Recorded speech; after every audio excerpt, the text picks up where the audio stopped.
Hello, welcome to the next video. This is February 1st, if you're watching it today. If not, then it's another day. So what we're going to be talking about today is a couple of things. We're going to be discussing a couple of key factors in Chapter 1 I wanted to draw your attention to, and we're also going to be talking about the midterm. So if you have any questions with either of those, just yell, email me. My email is down right now at the college, but Canvas works, so definitely use that. Okay, so I'm going to make myself smaller here. So if you're following the syllabus, what we're talking about today is this right here. So we are on February 1, Chapter 1 discussions, midterm handouts. Okay, so Chapter 1, I don't know if you've had a chance to look at the chapter yet, or even if you have the book, but if you do, at the beginning of each chapter, they're going to have these standards that are in the front of the book right here. Like these ones right in here. They're called in-task standards. And what those are is it's kind of like the rules that you need to learn to go into teaching. And I have a sheet of them up here. I'm going to show them to you here. So this is what in-task standards are. They're Interstate and New Teacher Assessment and Support Consortium. That means like any new teacher coming into the teaching career is going to be judged on these standards. And on this page we have Standard 1, which is the same thing as on in your book is Standard 1. On here it says Principle 1. Same thing. They're just different words. So the first one says, the teacher understands the central concepts, tools of inquiry, and the structures of discipline. He or she teaches and creates learning experiences that make aspects of subject matter meaningful for students. So basically what you're going to be kind of looked at and judged on when you go on to different education classes past this class. This class is just EDU 101. This is strictly introduction. So you don't have to be too worried about this, but just know that there are standards that teachers have to follow to kind of make sure you know what you're supposed to be knowing before you go into the class. So remember last week when we talked about like how going the transition from being a college student to being a teacher, like all those different steps you kind of have to think about. Well, once you get into the teaching program, a lot of the things that you're going to be evaluated on or criteria based on or like judged on are going to be, can you follow the standards, which are the principles in this case, to see if you be qualified as a teacher. So in the front of each one of our chapters, it has which standard this chapter covers. So for instance, Chapter 1, we're going to go to Standard 1, 4, and 6. And so it would be the same thing as Principle 1, Principle 4, and Principle 6 right here. So in this chapter, you're going to talk about understanding concepts of inquiry, which is like questioning, and that's in our chapter, structures of discipline, and how to create learning experience with subject matters that are thoughtful for the students. And then number 4, the teacher understands and uses a variety of instructional strategies, encourages student development, critical thinking, problem skills, and performance skills. And number 6, the teacher uses knowledge of effective verbal, nonverbal, and media communication techniques to foster active inquiry, collaboration, and supportive interaction in the classroom.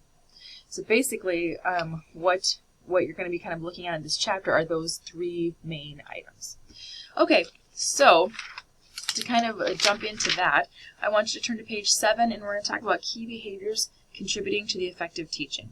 Now, according to this book, and different books may be telling you different things that have same idea, just different backgrounds, is that the 5 main things to becoming an effective teacher is lesson clarity, instructional variety, teacher task orientation, engagement in the learning process, and student success rate. So basically what the teachers are going to be judged on, if to be an effective teacher, are going to be those 5 things. So let's look at the very first one, lesson clarity. From the beginning of your lesson, your students should know what you're teaching them. So the old adage is like, you tell them what you're going to teach them, you teach them, and then you tell them what you taught them. So you can kind of go from like the beginning to the end. Like you're going to hear this a couple different times. I'm very clear about what I'm teaching you today. So if today you're teaching 3rd grade math, and you're like, okay, we are going to be talking about adding fractions. I'm going to show you how to add fractions. Maybe the next day is I'm showing how to add fractions with unlike denominators. Maybe the next one is I'm showing you how to subtract fractions. I'm going to show you how to subtract fractions with unlike denominators. You get the idea. So you're going to tell them what I'm going to teach to you. You're going to teach it to them, and then you're going to repeat the thing at the end. So today we learned about adding fractions, and then you can like add your own little spice to that to make sure that the student knows what we're talking about. Lesson clarity, that's pretty important. And I would assume, I'm not sure, I can't speak for your educational experience, but I can assume, as I did, you may have had teachers that jump into these lessons and you're like, what are we talking about? What is going on? What am I supposed to be learning? I don't understand. And then afterwards, it takes a little bit while to jump in like, oh, okay. But had they told me at the beginning, like, I'm expecting you to do X, Y, Z, and then teach me X, Y, Z, and then tell me, I just taught you X, Y, Z. So that's what lesson clarity is. Number 2 for effective teaching is instructional variety. That means we're not going to be doing the same thing over and over and over again. Unfortunately, because of the modalities that we're in, you're going to have to watch a lot of videos of me, and that may be one. I'm probably breaking the rules right there because I'm not going to I'm doing things the same thing all the time. But had we been in class, it may have been a little bit different. So shake it up a little bit. And you think of yourself as a student in school, even like, I'm thinking like late elementary, early junior high. If those teachers in your life did the exact same thing over and over and over and over again, how effective do you think they were? And also, how much was your attention span on the things that they were trying to teach you? Then you think of that same time period. Did you have a good teacher, an effective teacher, with different instructional varieties? Like, did you do plays, and did you write stories, and did you make movies? Did you like add all the extra stuff to school? So if that's the case, then you probably had a little bit higher attention span for that subject. The idea is that if you're bored as the student, your students will be bored with you being the teacher if that's the same modality over and over and over again. Like I said, it's a little ironic that I'm saying that because we are going to be doing the exact same thing for a while. So hopefully you can learn with a grain of salt. Number 3 for being an effective teacher is teacher task on orientation. That is, how much time does a teacher actually devote to teaching that subject? So we all know how school works. I mean, you walk in and you've got lunch count and you do attendance and you take care of all the classroom parts, of the day, getting everybody seated, making sure our homework is turned in, talking to parents and writing these reports and all the busy stuff of the day. None of that is teacher task orientation. So you're not actually teaching the students.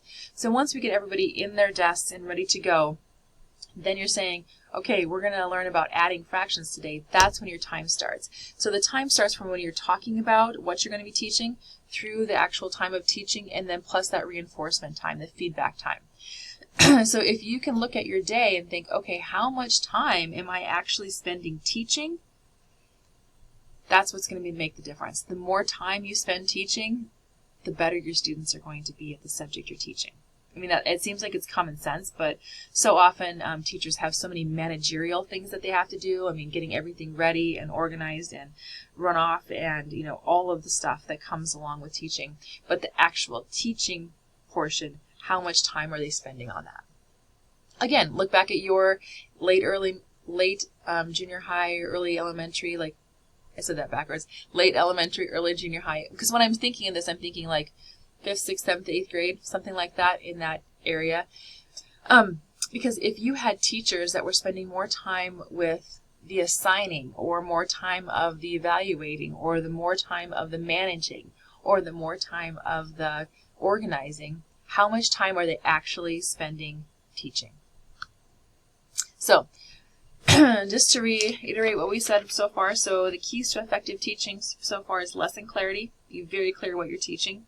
Do it in different manners, like instructional variety, and teacher time on task. Like, make sure that your time is spent wisely with your students. When I was teaching kindergarten and preschool, I kind of had to remind myself of this every day because, attention span of an average preschool kindergartner is 5 minutes or less. I mean, unless you can really get them entertained. So you've got this window, this little sweet spot of a window that you got to jump in there and do your best practices, your best teaching, your most effective strategies that you know, because you only have a couple minutes to make sure that they have all of that attention on what you're doing. So it takes a little balancing act, but you can handle it. So the next one, number 4, is engaging in the learning process. So I have said this before, and I will say this again, and if you were in my class, you'd hear me again saying this, is that one of the worst ways to teach is lecture. It is. So it's the easiest way for me to give you all the information, right? If I have all this information and giving you it through speech and like I can talk for 25 minutes or whatever and I can give you a lot of information. But is that actually the best way to engage your learners? No. So, I mean, you've been in college classes before. You know how this works. How often are you engaged in what the instructor is talking about? Probably not very many. But then if you think about that to your second grade teacher, your first grade teacher, they probably involved you in a lot of the learning process. So why did it change? Why did we go from being engaged and involved in the younger elementary years to like uninvolved and unengaged the higher we get? It's because of that information load. So I think if you can, and I say this ironically because I am lecturing you right now, but it is what it is. But to get the most information to a student, that's the easiest way to do it, but the students are the least amount engaged. And that is not what we want. And the fifth one for being an effective teacher is a student success rate. So this means like, are your students learning? I read a statistic one time saying that no matter what you do, the top third of your class is going to be okay. Like they're going to be fine. They're the ones that are going to get it no matter what you say, how you say it, or like when you do it. Those top third of your class are probably going to be okay. That's fine. So let's worry about that middle third and that lower third. So we really need to be making sure that we have all student success. So if only 1/3 of your class is succeeding, meaning standardized tests, grades, attendance, participation, all of it, then you're really not teaching your full class. You're only teaching the top third, which is probably going to get it no matter what you talk about or what strategies you use. So if I was to tell you to read a lot into Chapter 1, I would probably look at those 5 basic skills, what's going to be causing us to be an effective teacher. All right. Well, I just got a couple minutes left on my screencast here. I'm using screencasts, and they always stop at 15 minutes, so I better get a crack-a-lack in here. All right, the next thing I was going to show you was the midterm, like what I want for a midterm. If you go to our Canvas shell and come down here, I know it's under Unit 3, but it should be right here, the midterm interview. This is due March 4th. No questions asked because you've had plenty of time to do it. What you're going to be doing is you're going to interview a teacher that you've had. It can be your first grade teacher, your college professor, anywhere in between. So you're going to talk to somebody about teaching. And if it was me, I would tell you to go find somebody that made a difference in your life. Call them up, email them, say, hey, can we get together and chat? Can we video chat? Can we FaceTime? Can I ask you some questions? And then these are the questions I want you to ask. You can also ask more, by all means, but these are the ones I for sure want you to ask.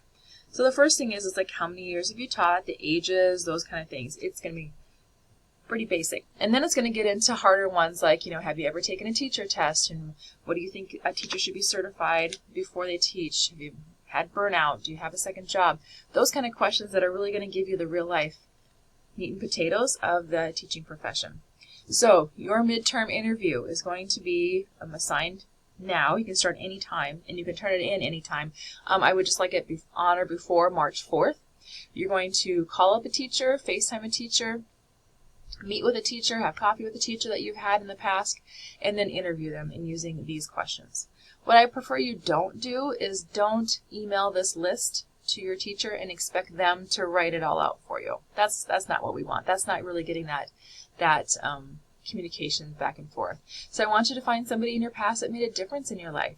Pick somebody that you really feel is an effective teacher, and then pick their brains. Like, okay, so I kind of want to be where you are on the other side of the desk, and how can I go about this? So that is your midterm, and that is due, like I said, March 4th.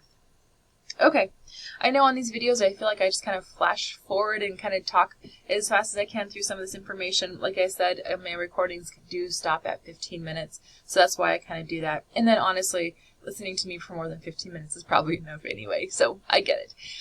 So we're going to sign off for today, but on Thursday I will put another one up. All right. See you guys.